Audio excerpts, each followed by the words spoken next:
Fear. What is fear? According to Google, fear is an unpleasant emotion caused by the threat of danger, pain, or harm. When I was in high school during a physics class, I learned something very interesting: the frequencies of sounds. Why did I find it interesting? Well, the average human being hears sounds between 20 Hz and 20,000 Hz. As we get older, those frequencies start to change. On average, when you will be 50 years old, you will hear sounds in the range of 20-30 Hz to 12,000 Hz. Why is this important? Sounds higher than 20,000 Hz, also known as 20 kHz, are called ultrasounds. Meanwhile, sounds under 20 Hz are called infrasounds. Here's a graph of multiple animals and their frequencies. And they say elephants hear good, eh? As we see from this graph, goldfishes, elephants, and ferrets have adapted to hearing very low-level frequencies when it comes to sound, while dolphins and bats, for example, which are known to use high frequencies for echolocation, are masters at ultrasounds. In this video, I want to focus on infrasounds. During my high school physics class, I learned that infrasounds are also called the fear frequencies. Why are they called that? In the early 1980s, a man by the name of Vic Tandy was working in his lab, which presumably was haunted. One evening, while he was working, he found himself feeling very uneasy, sweating, and even caught a glimpse of a shadow figure in the corner of his eye. He decided to head home right after the incident. In the following days, Tandy found out that a newly installed extractor fan was causing some vibrations in the nearby equipment that was producing a specific frequency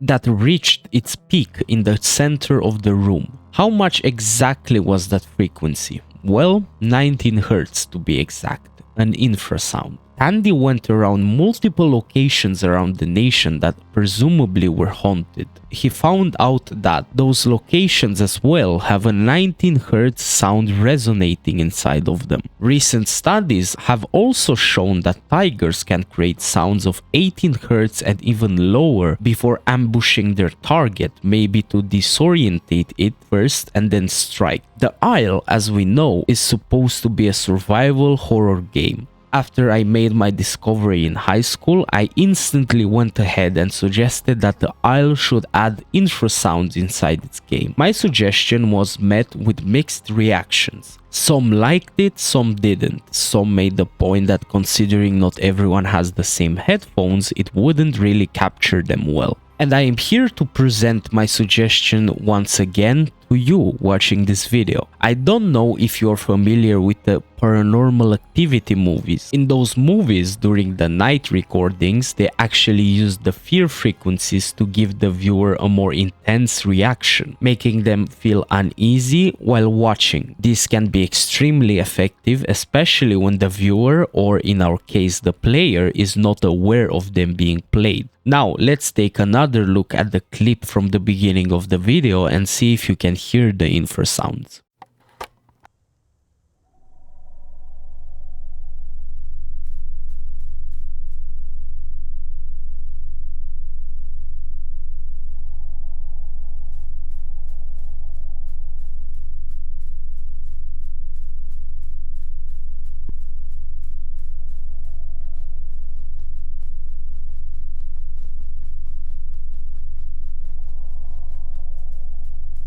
Can you hear them?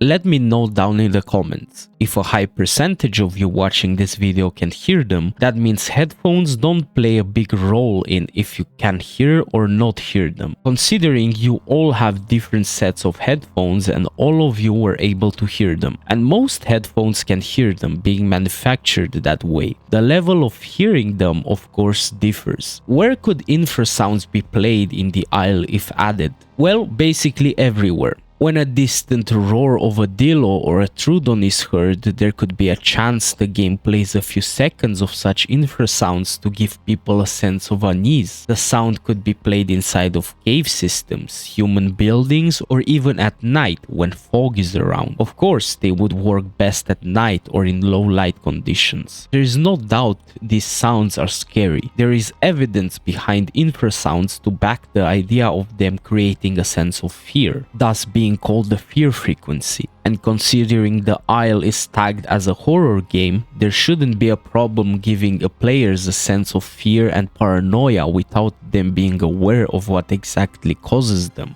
Okay, I think it's best to also talk about the pros and cons of these sounds, because while they might seem as a great addition, they could actually be worse than you thought. Pros: creates a sense of fear and anxiety, exactly what the Isle intends to give. They can be subtle and could increase the feel a player gets from specific in-game events such as fights or chases. They could make environments feel scary without actually needing to implement an actual threat inside these environments. They can make jump scares feel way scarier when they happen, considering the infrasounds create a great build-up for them. Now the cons. Of course, because they are the fear frequency, they can give people some psychological effects, such as fear and anxiety. And some people wouldn't really be inclined to that. They could give players a feeling that they are not alone in their home, even triggering shadow figures at the end of their vision. They can give players hallucinations and even distortions. Some people have even reported feeling them in their stomach, lungs, their heart started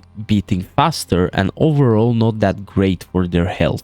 But of course, that's what fear is. Now, if the developers ever decide to add these infrasounds as part of the audio in-game, I recommend a setting where people can turn them off, considering all the consequences they can have on a human being's health. Ending this video, I'd like to know your opinion on them and if you'd like to see them added in-game or considered. Where would you add them? How would you add them or use them? Feel free to let me know. Thank you for watching. It was me, Mr. Beer TV, and I hope you have a great day, everyone, and happy holidays.